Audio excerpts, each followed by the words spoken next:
My wife is 2 years older than me, and we happen to live in my mother-in-law's house. Her name is Victoria.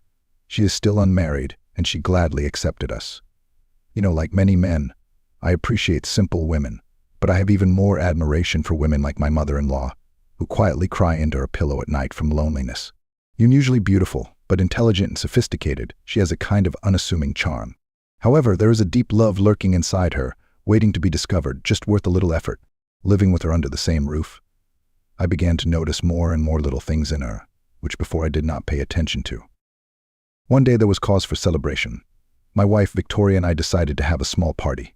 Of course, I immediately opened a bottle of wine and we started chatting and having fun. The women were having fun heartily, and soon the first bottle ran out. I went and bought a second, and even a third. We continued to drink and talk. The mood was lively. Laughter and stories filled the room. Victoria's laughter especially stood out. It was rich and warm. There was a charm to it that drew me in without warning. I hadn't often seen her from the outside, and it couldn't help but captivate me. Victoria is a striking woman in her own way. She is tall, about 170 centimeters, with a strong, athletic build. Not fat, but strong and well-proportioned. She is a natural brunette with curly hair and alabaster skin that stands out. Her presence is commanding but not overwhelming, and over time I've come to appreciate her subtle confidence. Over time I've learned quite a bit about her. I know that she divorced her husband after he cheated on her. She has built her life on her own, and although there is a quiet sadness in her, she is far from defeated.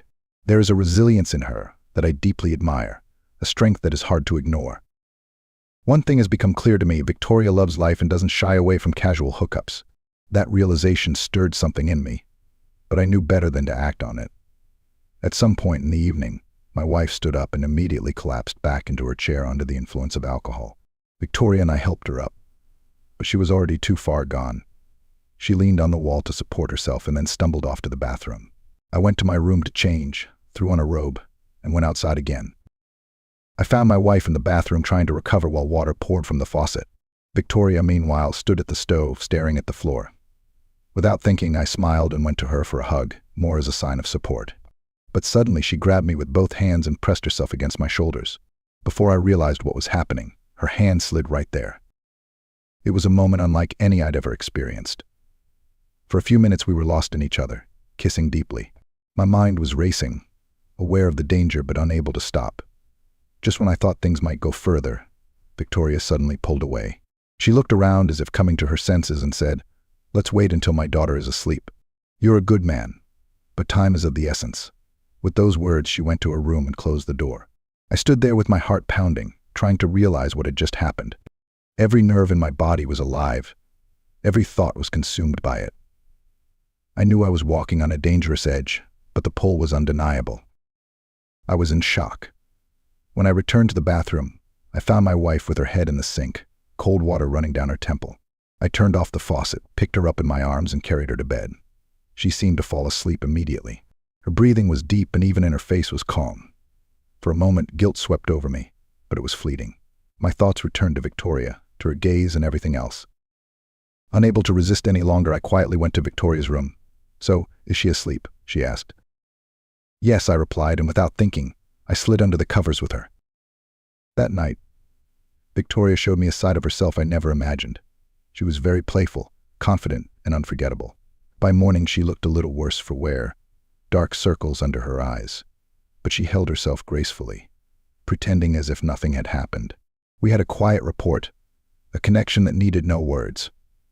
It was as if there was an unspoken agreement between us that would shape the dynamics of our family from then on. Later, when I stepped out onto the balcony for a cigarette, Victoria joined me. "I'm too old for you, son-in-law," she said softly, "but you understand how I feel. Living alone is not easy. I wish you and your daughter all the happiness in the world and hope you have many children. But don't forget about me." Her words hung in the air, full of meaning. There was a vulnerability in her voice that touched something deep inside me. From that moment on, Victoria and I developed a secret bond. My wife and I continued to live together, but Victoria was a constant presence. Our connection unspoken but undeniably real.